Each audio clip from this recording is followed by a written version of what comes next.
Just wrapped up watching the intro to Season 2 of The Mandalorian. A little background, I think The Mandalorian is the best thing Disney has done with Star Wars that is original. I have to make that distinction because the last 4 episodes of Clone Wars Season 7 is the best Star Wars we've had in 15 years. I have to hand it to the show, it has direction as far as craftsmanship goes. Filoni and Favreau both are people who care about their craft, and personally I see they put a lot of love into this series. The Mandalorian is leagues above the assembly line mass-produced garbage that Disney has made as far as Star Wars goes since they bought it almost 10 years ago, and at the end of the day, I can really get behind the show. It has its issues. I think in the first season, almost half the episodes were filler or longer than they should have been. The episode on the Vietnam planet was pointless, but in all honesty, I still got a kick out of it. The prison break episode, though, was easily the weakest part of the first season, and I very much wanted to reach through the screen and stab the sister and the brother. But on to Season 2, the first episode dropped the other day right before Halloween, and if I'm being honest, it's not the strongest start. Now, what I mean about that is one decision by Mando makes this whole episode about 40 minutes longer than it needs to be, and subsequently makes this episode kind of pointless. I should mention that it did keep me entertained, but again, it did nag at me that it could have been done better. We pick up with a recap of Season 1 to remind the audience that Mando's on a mission to bring Yoda back to his people, wherever they may be. Kicking off the season's action, Mando lands on a planet near a fight club to find his first lead. He has come to an informant to find another Mandalorian to help him relocate Baby Yoda. His informant turns on him, wanting his armor, and Mando takes out a handful of armored goons in pretty epic fashion. I do admit I got some chills when the one guy's body hit the floor as the Mandalorian theme starts to play. Mando follows the informant outside and gets his information right before lynching the informant. He learns that the nearest known Mandalorian is on Tatooine. Mando says he has worked there a lot and never heard of another one there, but goes after him anyway. He flies to a town that was previously thought abandoned, Mos Pelgo, which is near Mos Vespa and Mos Eisley. Coming to a cantina, he's confronted by anorexic Boba Fett. They had me for a second, but no, it's actually some guy from Texas who was just wearing Boba Fett's armor. But it is Fett's original gear, so if that got spit out, it did have me wondering what else could have been. Mando realizes that this isn't another of his kind and demands the armor back. The Boba Fett wannabe is the Marshal, who, as his name implies, is the law around these here parts. The Marshal isn't too keen on giving up the gear, and they stand across the bar from one another, each hovering above his pistol. Right before the dramatic shootout, looking outside, there's something moving under the sand towards the town.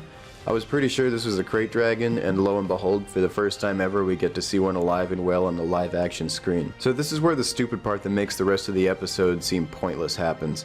The Marshal tells Mando that even though he's grown fond of Fett's old armor, he will hand it over if Mando kills the crate dragon, which has been a nuisance ever since he started watching over the town. Mando agrees, and that made no sense to me. I have no doubt in my mind that Mando could have annihilated the Marshal, but instead of taking his chances on one man who looks like he needs a sandwich, he decides to take his chances on a giant lizard sand shark that he just watched swallow a lizard sand elephant whole. There isn't any other reward besides the armor.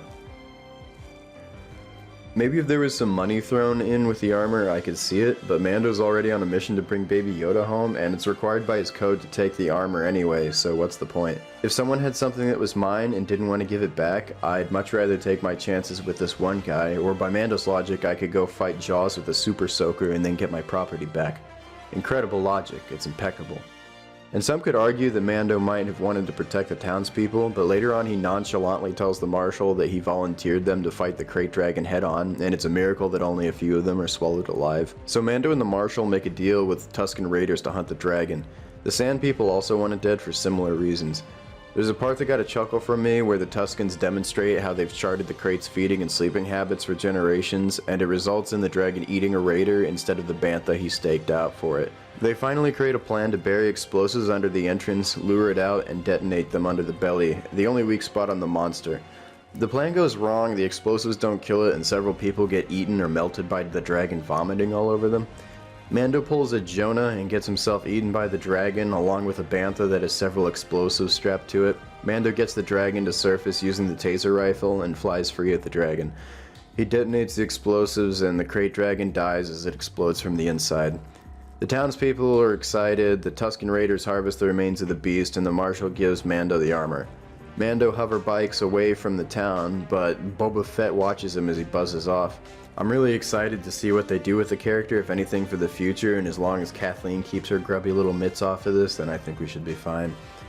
And that wraps up the premiere of Mandalorian Season 2. I think it's alright. I had fun. I think it was well constructed as far as a single episode goes. However, I think that even as we start off, it feels a little bit like filler.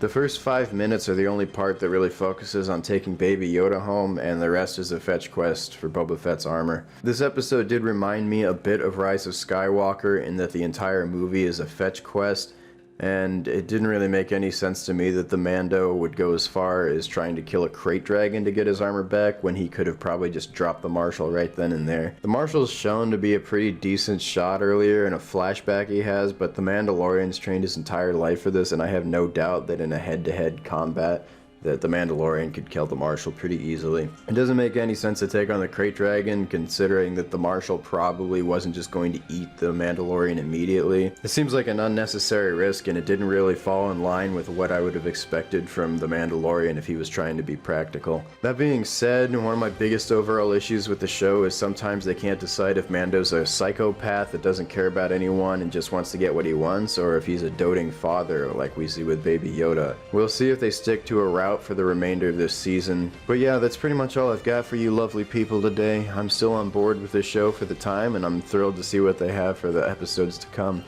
I'll try and stick to making one episode of this for the channel for every episode of The Mandalorian when it comes out. I recorded and edited an entire video to this earlier, and YouTube immediately blocked it even when I put a little black box on the content, so I don't exactly know what to do. So I just spent the entire time playing as Boba Fett in Star Wars Battlefront 2. I hope that's good enough for you. It's pretty close to how the episode went down. I mean, I think the more astute of us might be able to notice some differences between my gameplay of Boba Fett and the character of the Mandalorian. But, you know, it is what it is.